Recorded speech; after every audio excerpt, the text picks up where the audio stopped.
Hello, well it's day 88 of Sydney's COVID lockdown and this is Locktail 33, the Brandy Alexander. Now before we do the Brandy Alexander, the Alexander itself turned up in the early 1900s. It turned up in Hugo Eslin's book, and it was apparently invented at a restaurant in New York, and it was a gin-based cocktail. Like a lot of Prohibition cocktails, they were taking the gin that they could get or that they could make, bootleg gin. It called at the time for El Bart's gin, if you could get it. You can't get it anymore, it's not made anymore, so I'm using this Hammer and Son Old English gin. It's an Old Tom style, and it's probably about the closest that we can get to that for today. And so the Alexander was a gin-based cocktail, and they would hide the poor quality of the gin by adding creme de cow. And I'm going to put that in for the Brandy Alexander as well, exactly the same amount. And then cream. This early recipe was a third, a third, a third. So 1/3 gin, 1/3 creme de cow, 1/3 of cream. I've added a little bit of sugar in there because this is just regular cream, and you can use sweet cream in this cocktail. But what happened over the ditch in London was they swapped out the gin for brandy probably about 20 or so years later. There's some rumour that it was around in 1922 for Princess Mary's wedding, but it didn't turn up actually until King George VI's coronation. There was an updated cocktail recipe book that came out at the time that has a Brandy Alexander recipe in it. So there we go, there's the brandy in that one versus the gin in the other. Now not just brandy, but cognac. So very good quality cognac there. Let's seal both of those up. Gin, brandy, just keep them in a really good shake.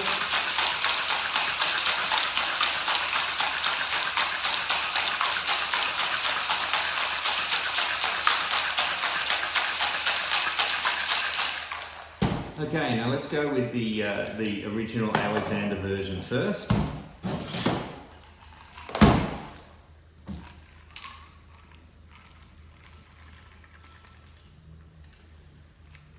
we go, nice creamy looking cocktail. Can't say I'm personally a massive fan of creamy cocktails. They sort of do something funny to my stomach. But, anyway, what we do for research, hey?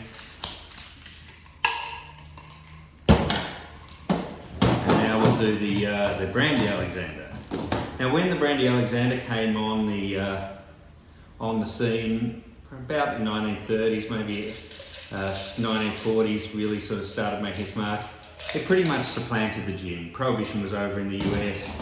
Cognac and brandy were available again. So the Brandy Alexander has taken over, so much so that the International Bartender Association don't even call it the Brandy Alexander. They recognise in their unforgettables the Alexander, but the Alexander isn't the original gin-based Alexander, it's the Brandy Alexander, which didn't come around for 2 or 3 decades after the gin one.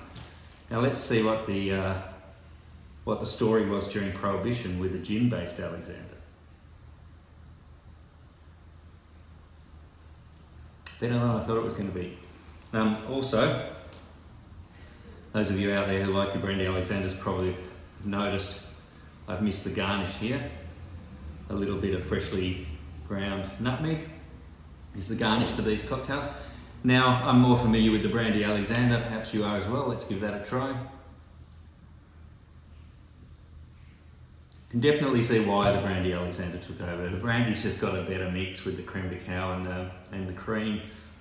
In fact, apparently it was the favourite cocktail of John Lennon, who, when he was ejected in this famous incident for heckling and drunkenness, he talked about the Brandy Alexander and said, but it just tastes like milkshakes.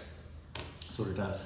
Brandy and cacao milkshake with a smell of nutmeg. It's a very good cocktail if you like cream cocktails.